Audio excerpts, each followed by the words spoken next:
बाबाजी और हुजूर जी की प्यारी संगत जी, राधा स्वामी जी, स्वागत है आपका हमारे चैनल भजन मार्गम में। संगत जी, यह आध्यात्मिक यात्रा कोई साधारण यात्रा नहीं है, बल्कि आत्मा की सबसे पवित्र और सच्ची खोज है। जब हम इस मार्ग पर चलते हैं तो स्वाभाविक रूप से सत्संग सुनते हैं, सद्गुरु के हुक्म का पालन करने की कोशिश करते हैं और नियमित रूप से भजन सुमिरन का अभ्यास भी करते हैं। लेकिन इस यात्रा में केवल नियमों और विधियों का पालन करना ही पर्याप्त नहीं होता, बल्कि मन के भीतर एक गहरी तड़प भी उत्पन्न होती है। वह तड़प अपने प्यारे को पाने की, अपने मुर्शिद को देखने की, उनकी आवाज सुनने की। हर साधक के दिल में यह भावना जागती है कि जब भी सद्गुरु हमारे शहर में आए तो हम भागकर उनके दर्शन करें। हम सबकी यही कोशिश रहती है कि किसी भी कीमत पर अपने गुरु का दीदार हो जाए। लेकिन संगत जी, एक महत्वपूर्ण प्रश्न यह है कि आखिर दर्शन का वास्तविक अर्थ क्या है? क्या केवल बाहरी आंखों से सद्गुरु को देख लेना ही उनके दर्शन कहलाता है? बाबा जी ने अनेक बार सवाल जवाब के दौरान समझाया है कि दर्शन लिए नहीं जाते, दर्शन तो दिए जाते हैं। इसका अर्थ यह है कि जब तक सद्गुरु स्वयं कृपा न करें, तब तक सच्चे दर्शन संभव ही नहीं है। बाहर से जाकर उन्हें देख लेना, उनकी झलक पा लेना, हम अक्सर उसे दर्शन समझ बैठते हैं। लेकिन हकीकत में यह केवल बाहरी दीदार है। असली दर्शन तो आत्मा के भीतर होते हैं। संगत जी, आज हम इस गहरी सच्चाई की ओर चलने का प्रयास करते हैं कि घर बैठे ही सद्गुरु के सच्चे दर्शन कैसे किए जा सकते हैं। क्योंकि यह केवल आँखों से देखने का विषय नहीं है, बल्कि हृदय की गहराइयों में उतरकर आत्मा से मिलने की प्रक्रिया है। जब साधक का मन शुद्ध होता है, जब वह अपने भीतर प्रेम, श्रद्धा और भक्ति की मशाल जलाए रखता है, तभी सद्गुरु की कृपा से वह अंतर में उनके रूप का अनुभव करता है। घर बैठे हुए भी जब हम ध्यानपूर्वक सुमिरन करते हैं, अपनी सुरती को एकाग्र कर सद्गुरु के स्वरूप से जोड़ते हैं, तो धीरे धीरे अंतर में उनका दर्शन होने लगता है। इस समय हमें कुछ विशेष बातों का ध्यान रखना चाहिए, जिनके बिना यह अनुभव अधूरा रह जाता है। इसलिए संगत जी, आज की यह चर्चा अत्यंत महत्वपूर्ण है। कृपया इसे अंत तक ध्यान से सुनिएगा, क्योंकि यदि आपने इन बातों को सही ढंग से समझ लिया और अपने जीवन में उतार लिया, तो बहुत जल्द ही आप सद्गुरु के सच्चे दर्शन का अनुभव कर पाएंगे। संगत जी, आगे बढ़ने से पहले आपसे एक छोटी सी विनती है। जल्दी से हमारे चैनल भजन मार्गम को सब्सक्राइब कर लें, ताकि ऐसे ही आध्यात्मिक ज्ञान आप तक निरंतर पहुंचता रहे। संगत जी, आमतौर पर हम सभी का यह भाव होता है कि अगर सद्गुरु के दर्शन करने हैं तो डेरे में जाना होगा, वहां सत्संग सुनना होगा, क्योंकि वहीं जाकर हमें गुरु के दर्शन होंगे और वहीं वे हमें झलक दिखलाएंगे। परंतु यह सब हमारे लिए कई बार कठिन भी हो जाता है, क्योंकि जैसा कि आप सब जानते हैं, हम सभी अपनी रोजमर्रा की जिंदगी में काम धंधे, परिवार की जिम्मेदारियों और दुनियावी उलझनों में इतने व्यस्त रहते हैं कि समय निकाल पाना आसान नहीं होता। ऐसे में मन बार बार यही सोचता है कि काश गुरु के दर्शन हो जाते, पर व्यस्तता के कारण हम असमर्थ हो जाते हैं। लेकिन संगत जी, सच्चाई यह है कि पूर्ण गुरु कभी भी अपने शिष्यों से यह अपेक्षा नहीं रखते कि वे उनके पीछे पीछे भागे या हर समय उनके बाहरी रूप के लिए दौड़ लगाए। वे बार बार यही समझाते हैं कि असली दर्शन बाहरी आंखों से नहीं, बल्कि अंतर की आंखों से होते हैं। यदि कोई अभ्यासी 7 समुंदर पार भी बैठा हो और वह प्रेम व श्रद्धा से जुड़ा हुआ हो, तो सद्गुरु अपनी कृपा से वहीं उसे दर्शन देते हैं। यही गुरु की महानता और उनकी दया का प्रमाण है। अब यहाँ यह समझना बेहद जरूरी है कि दर्शन 2 प्रकार के होते हैं। पहला है बाहरी दर्शन और दूसरा है आंतरिक दर्शन। बाहरी दर्शन में हम गुरु के शरीर, उनके स्वरूप, उनकी झलक देखते हैं और यह हमारे मन को शांति व संतोष प्रदान करता है। लेकिन संगत जी, इसका असली उद्देश्य हमें आंतरिक दर्शनों की ओर ले जाना है। आंतरिक दर्शन का अर्थ है आत्मा से आत्मा का मिलन, भीतर जाकर सद्गुरु के स्वरूप को देखना और उनकी ध्वनि, उनकी धुन का अनुभव करना। यही असली यात्रा है, यही वह मार्ग है जिस पर हमें चलना है। जब साधक सच्चे दर्शनों का अनुभव करता है तो उसके अनगिनत जन्मों के पाप मिट जाते हैं। यह कोई साधारण बात नहीं है, क्योंकि यह अनुभव हमें सीधे परमात्मा से जोड़ देता है, हमें परमेश्वर की गोद में पहुंचा देता है। इसलिए संगत जी, दर्शनों का महत्व समझना बहुत जरूरी है। केवल बाहरी झलक को ही सब कुछ समझ लेना हमारी सबसे बड़ी भूल है। असली खजाना तो भीतर छुपा हुआ है और उसका रास्ता हमें सद्गुरु बताते हैं। यही कारण है कि सुमिरन और भजन में दर्शनों की बहुत बड़ी भूमिका है। जब साधक आंतरिक दर्शन करने लगता है तो उसका अभ्यास गहरा होता जाता है, उसकी श्रद्धा मजबूत होती जाती है और आत्मा में ऐसी शक्ति आ जाती है कि दुनिया की कोई भी ताकत उसे हिला नहीं सकती। यही कारण है कि आज का सत्संग बहुत ही महत्वपूर्ण और रोचक है, क्योंकि यह हमें प्रेरित करता है कि घर बैठे ही सद्गुरु के सच्चे दर्शन कैसे किए जा सकते हैं। अब यहाँ कोई बहुत लंबी चौड़ी या जटिल बातें नहीं हैं, बस 5 मुख्य बातों का ध्यान रखना है। यदि इन 5 बातों को साधक अपने जीवन में दृढ़ता से अपना ले तो उसे कहीं भागने दौड़ने की आवश्यकता नहीं रहेगी। वह घर बैठे ही सद्गुरु के सच्चे दर्शन कर सकता है, उनकी कृपा का अनुभव कर सकता है और अपने जीवन को सफल बना सकता है। यही असली रहस्य है, यही सत्संग का सार है। संगत जी, सबसे पहले यह समझना जरूरी है कि दर्शन का वास्तविक अर्थ क्या है। आमतौर पर हम यही सोचते हैं कि सद्गुरु दर्शन देने आएंगे, हमें देखेंगे, उनकी दृष्टि हम पर पड़ेगी और वही हमारे लिए दर्शन कहलाएगा। लेकिन क्या कभी हमने अपने भीतर झांक कर देखा है कि गुरु को देखने की हमारी अपनी कितनी सच्ची इच्छा है, हमारे अंदर कितनी तड़प है। अक्सर हमारी चाहत इतनी गहरी नहीं होती कि हम बिना गुरु के दर्शनों के रह ही न सकें। असली दर्शन वही संभव होते हैं जहां मन इतना बेबस और प्यासा हो कि गुरु के बिना उसे चैन ही न आए। जब तक भीतर यह तीव्र आकांक्षा नहीं जागती, तब तक बाहरी झलक चाहे जितनी बार मिल जाए, वह केवल आंखों का खेल रह जाता है, आत्मा का मिलन नहीं। आपने स्वयं अनुभव किया होगा कि जब आप सद्गुरु के दर्शन करने जाते हैं, चाहे वे स्टेज पर बैठे हों या संगत के बीच हों, तो कई बार ऐसा क्षण आता है कि बस उनकी झलक पाते ही आपकी आंखों से आंसू बहने लगते हैं। थोड़ी ही देर के लिए सही, परंतु उस समय मन इतना भावुक हो जाता है कि बस यही चाह उठती है कि वे हमें देखें, उनकी आंखें हमारी आंखों से मिल जाए, उनकी दृष्टि सीधे हमारे हृदय तक पहुंच जाए।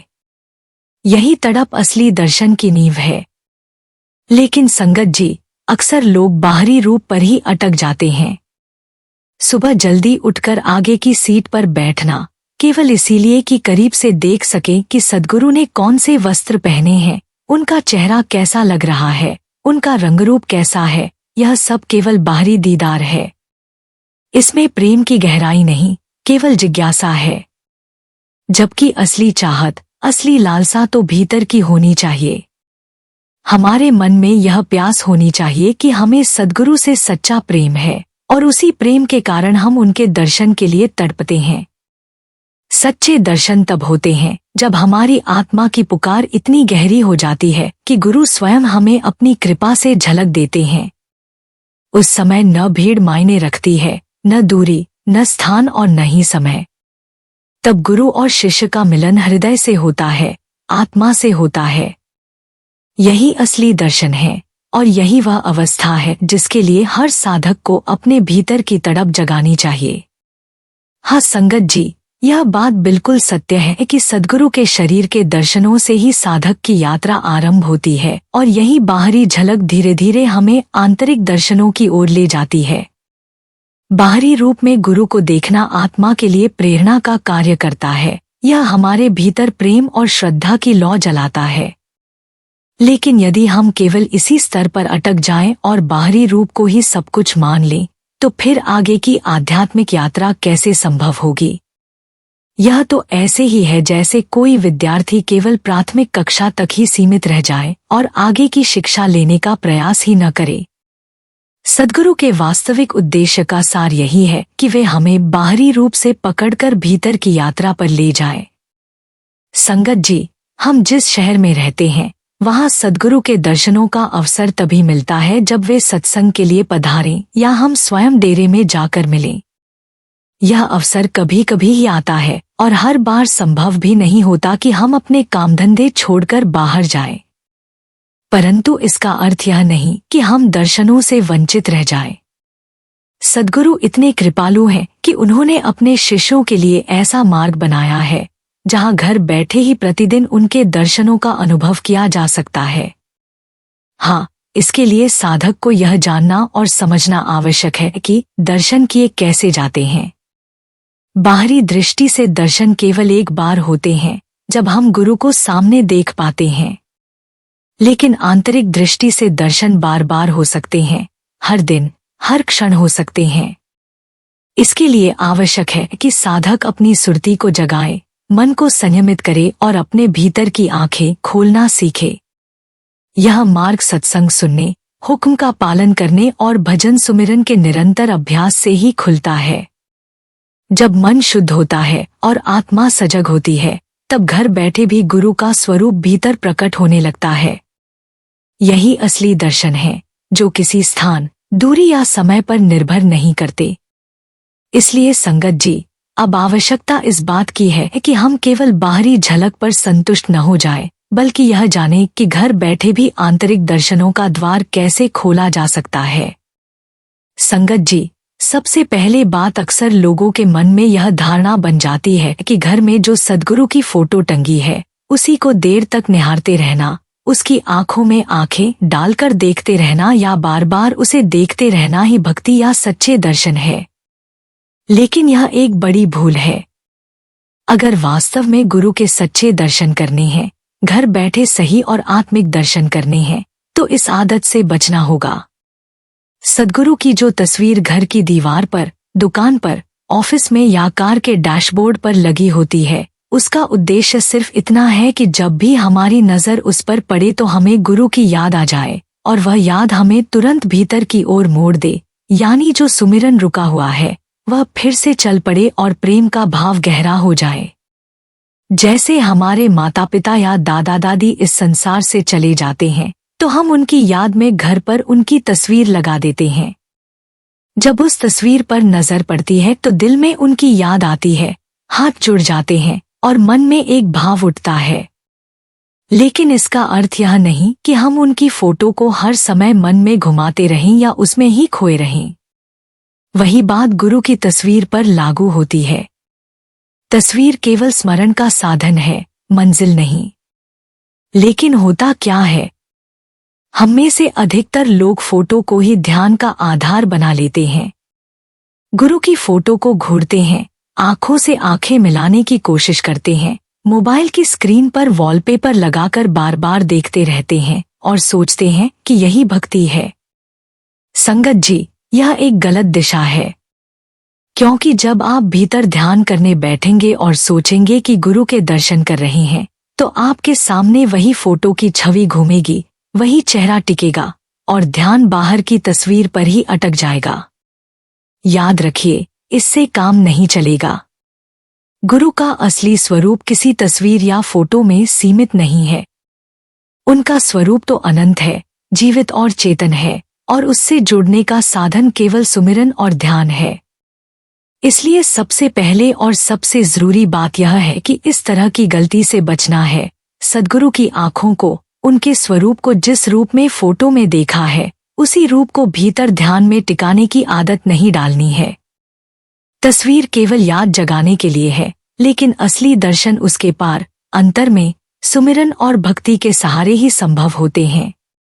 संगत जी, अब दूसरी और बहुत ही महत्वपूर्ण बात समझने की है।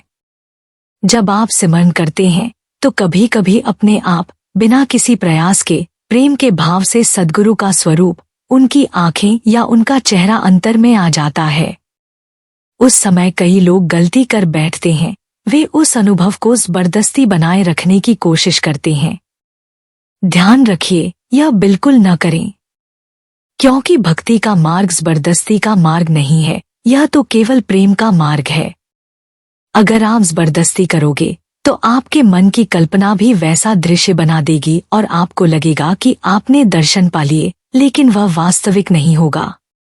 कई बार लोग अपने अनुभवों को लेकर उत्साहित हो जाते हैं, कमेंट्स करते हैं, दूसरों से साझा करते हैं और लोग उन्हें पहचानने भी लगते हैं, अपने दुख और प्रश्न लेकर पहुंच जाते हैं। परंतु सच्चा अनुभव केवल वही है जो सहजता से, प्रेमपूर्वक और सद्गुरु की कृपा से आता है, न कि हमारे जबरदस्ती करने से। स्वामी जी महाराज भी यही फरमाते हैं, जिन पर दयामहर सद्गुरु की, उनको दर्श दे। अर्थात जिन पर सद्गुरु की दया और कृपा होती है, उन्हीं को सच्चे दर्शन मिलते हैं, और वे भी कहीं बाहर जाकर नहीं, बल्कि घर बैठे ही होते हैं। इसलिए यह ध्यान रखो कि जब भीतर दर्शन का भाव उठे तो उसे अपने आप स्वाभाविक रूप से होने दो।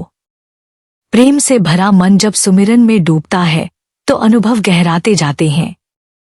जितना अधिक आप अपने प्रेम, श्रद्धा और सुमिरन को सच्चा बनाते हैं, उतना ही यह मार्ग खुलता जाता है। भक्ति कोई छोटा विषय नहीं है, यह प्रेम का सागर है। इस पर अगर कोई व्यक्ति 1.5-2 घंटे भी बोले तो भी कम पड़ जाए, क्योंकि इसमें केवल समझ नहीं बल्कि अनुभव की आवश्यकता होती है। फिर भी संक्षेप में यही कहना है, भक्ति के मार्ग पर कभी भी जबरदस्ती मत करना। संगत जी, अब तीसरी और बहुत गहरी बात समझने की आवश्यकता है। जब हम आंतरिक दर्शनों के मार्ग पर चलते हैं तो अक्सर मन में यह संकल्प विकल्प उठने लगते हैं कि भाई, इन दर्शनों से आखिर फायदा क्या हो रहा है? यह अनुभव करने से मेरे जीवन में परिवर्तन कितना आ रहा है? इसका परिणाम मुझे अभी तक क्यों नहीं दिख रहा? लेकिन ध्यान रखिए, यह सोच ही गलत दिशा में ले जाने वाली है।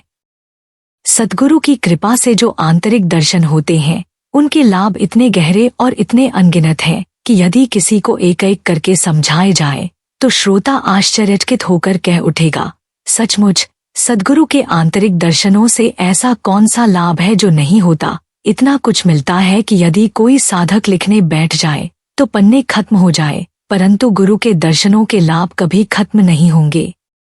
सबसे पहला और सबसे बड़ा लाभ है अंतर में पवित्रता। यह पवित्रता किसी बाहरी आडंबर, किसी नियम कायदे या किसी विशेष साधना से नहीं, बल्कि केवल गुरु के आंतरिक दर्शनों से आती है। जैसे ही साधक रोज सुबह शाम अंतर में बैठकर सुमिरन और भजन करता है, धीरे धीरे विषयों की ओर उसका मोह समाप्त होने लगता है। जिन विषयों, जिन वस्तुओं के पीछे जीवन भर हम भागते रहते हैं, उनकी पकड़ अपने आप ढीली हो जाती है। परिवार, शरीर, कारोबार, इन सब के प्रति जो गहरी आसक्ति है, वह धीरे धीरे कम होती जाती है। बाहर से कोई परिवर्तन करने की जरूरत नहीं पड़ती, क्योंकि भीतर की ज्योति जब जलती है तो मोहमाया की परतें अपने आप पिघल जाती हैं। दूसरा लाभ है प्रेम की संभावना का विस्तार। यह प्रेम कोई सांसारिक आकर्षण या मोह नहीं होता, बल्कि वह निर्मल और दिव्य प्रेम है जो आत्मा को गुरु से जोड़ता है। जैसे जैसे आंतरिक दर्शन गहराते हैं, मैं और मेरी की भावना मिटने लगती है। स्वार्थ, अहंकार और अधिकार की पकड़ ढीली पड़ने लगती है।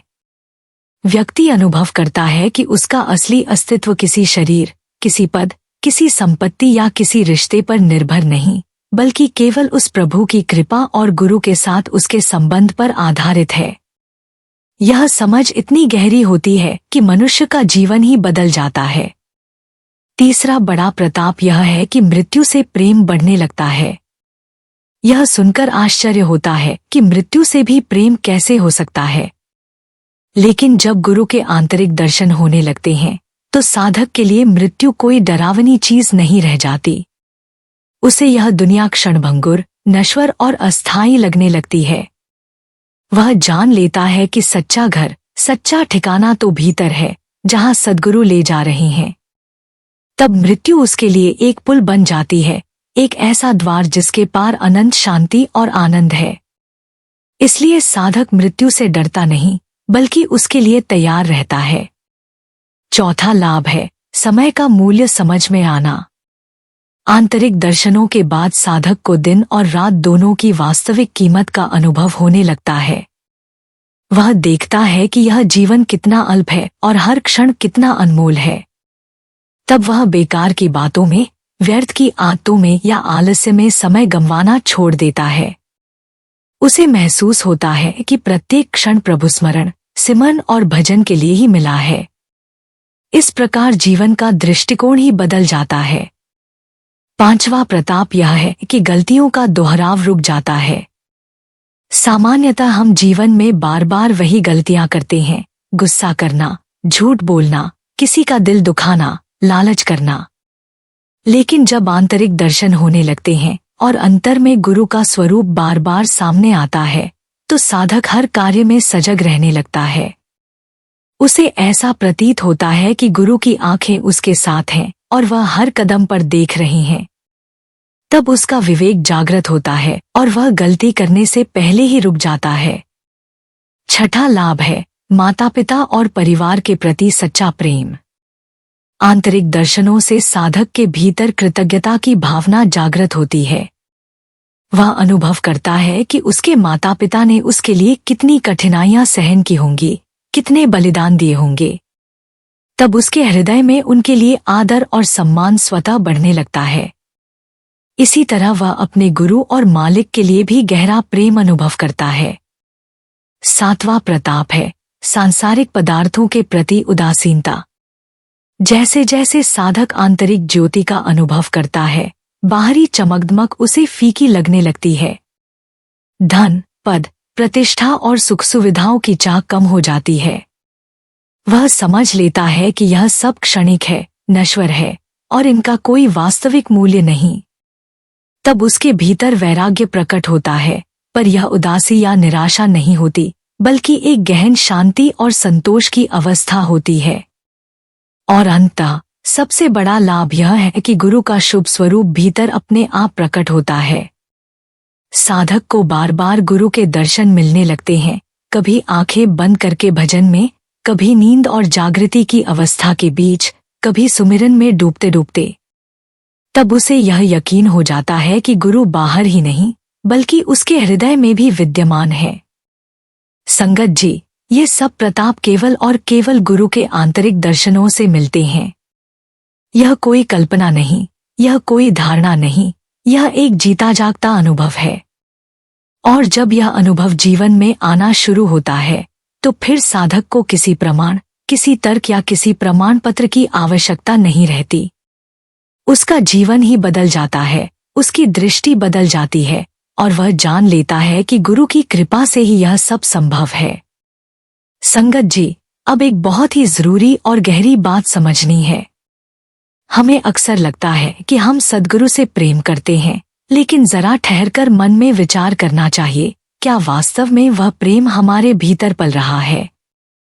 देखिए, जैसे जीवन की हर चीज की हमें याद आती है, घर जाते समय बच्चों की याद, काम करते करते परिवार की याद, कोई अपना मिलने वाला हो तो उसकी याद, तो क्या इसी तरह कभी हमारे अंतर में गुरु की याद आती है? क्या दिन के काम धंधों के बीच यह छटपटाहट होती है कि कब घर लौटूं और गुरु के साथ बैठकर सुमिरन करूं, उनके दर्शनों का आनंद लूं? क्या यह विरह, यह तड़प कभी जागृत होती है कि मेरे दिन का सबसे सुंदर क्षण तो वही होगा जब मैं भजन सुमिरन में बैठकर गुरु को अंतर में निहारूंगा? अगर यह भाव बार बार नहीं उठता, अगर यह याद भीतर गहराई से नहीं जगती, तो इसका मतलब है कि अभी प्रेम के बीज पूरी तरह से हमारे अंतर में बोए ही नहीं गए। यही चौथी बात है, प्रेम के बीज बोने की कला सीखना। प्रेम कोई अचानक प्रकट होने वाली चीज नहीं है, बल्कि यह एक बोए हुए बीज की तरह है, जिसे नियमित रूप से सींचना पड़ता है। यह बीज हमारे भीतर तभी अंकुरित होता है जब हम निरंतर सत्संग, साखिया और संतों की वाणी सुनते और गुनगुनाते हैं।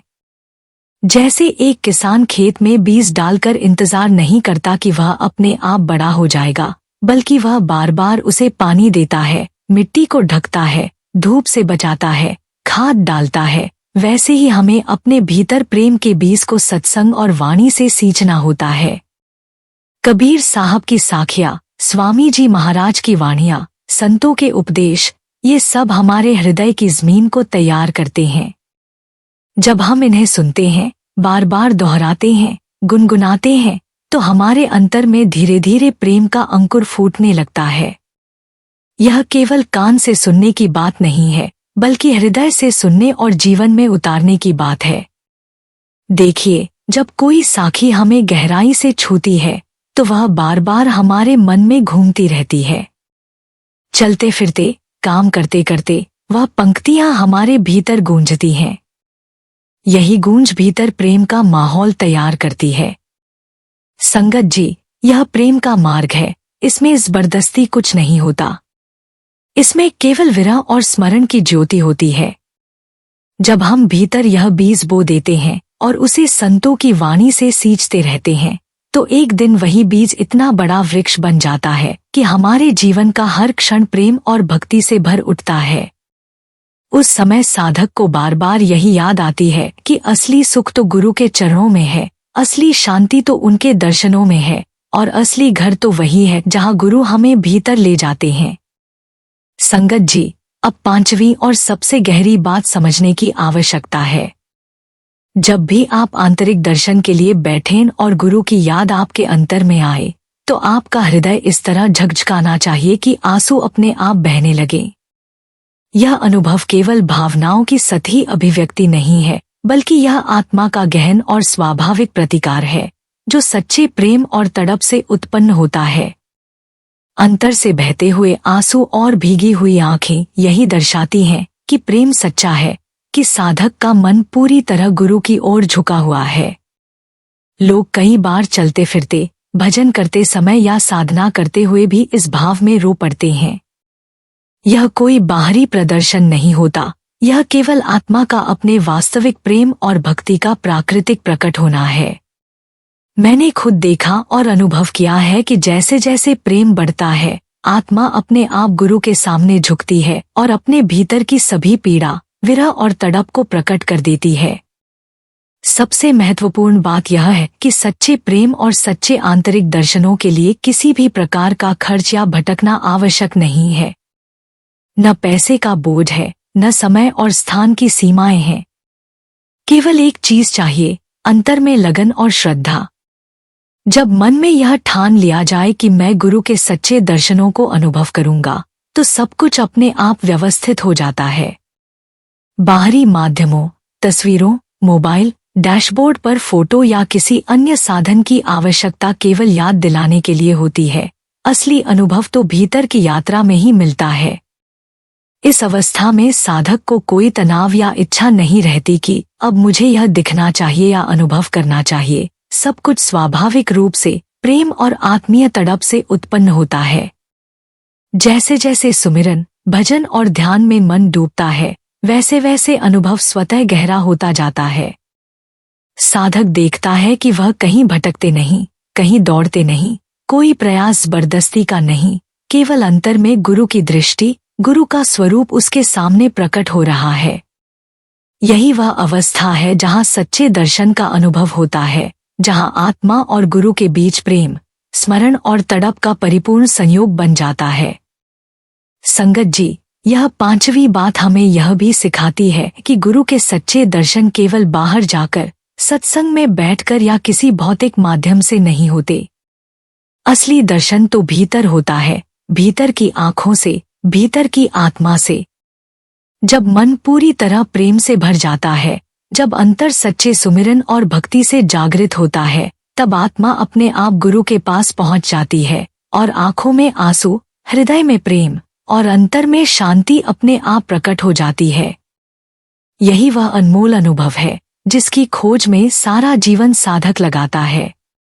संगत जी, एक बहुत गहरी और सरल सी बात को समझना होगा कि जिस किसी से भी हम सच्चा प्रेम करते हैं, उसके प्रति हमारे मन में अपने आप उसे देखने की इच्छा उत्पन्न हो जाती है। यह कोई बनाई हुई भावना नहीं होती, बल्कि प्रेम का स्वाभाविक परिणाम होता है। अगर हम अपनी माता से प्रेम करते हैं, तो स्वाभाविक है कि उनकी एक झलक देखने के लिए मन तड़पता है। पिता से प्रेम करते हैं, तो उनसे मिलने, उन्हें देखने का भाव बार बार मन में उठता है। यदि किसी प्रिय मित्र से प्रेम करते हैं, तो भी यही होता है, उनसे मिलने की लालसा बार बार जागती है। यही प्रेम का स्वभाव है कि जब तक प्रियतम का दीदार न हो मन को चैन नहीं मिलता। तो अब जरा एक क्षण के लिए ठहरकर सोचिए, मन में गहराई से विचार कीजिए कि क्या हमारे भीतर सद्गुरु के दर्शनों की ऐसी ही इच्छा, ऐसी ही छटपटाहट, ऐसा ही प्रेम और ऐसी ही विरह पैदा होती है? क्या हमारे अंतर में यह व्याकुलता है कि बिना गुरु के दर्शन किए रहना असंभव हो जाए? यदि नहीं, तो इसका अर्थ है कि हमारे भीतर अभी सच्चे प्रेम की लौ को जलना बाकी है। स्वामी जी महाराज ने इस विषय पर बहुत ही सुंदर ढंग से समझाया है। वे एक अमूल्य वचन कहते हैं, प्रेमी सुनो प्रेम की बात, सेवा करो प्रेम से, गुरु के दर्शनों पर बलबल जात। इस एक पंक्ति में पूरा रहस्य छुपा हुआ है। स्वामी जी हमें जगाते हैं, हमें भीतर झांकने पर मजबूर करते हैं कि प्रेमियों, अपने दिल से पूछो, अपने आप से प्रश्न करो, क्या गुरु के सच्चे दर्शनों की जो सेवा हमें मिली है, जो नाम सुमिरन और भजन की अमूल्य सेवा हमें प्राप्त हुई है, क्या हम वास्तव में उस पर खरे उतर रहे हैं? क्या हमारे भीतर इतनी तड़प, इतनी विरह, इतना प्रेम है कि हम उनके दर्शनों के लिए बलबल जाए, बार बार व्याकुल हों? बाहरी भक्ति में तो हम सब यही करते हैं। अगर आज सत्संग यहाँ हो रहा है तो वहाँ भागकर पहुँच जाते हैं, कल किसी और नगर में होगा तो वहाँ भी जाने की कोशिश करते हैं।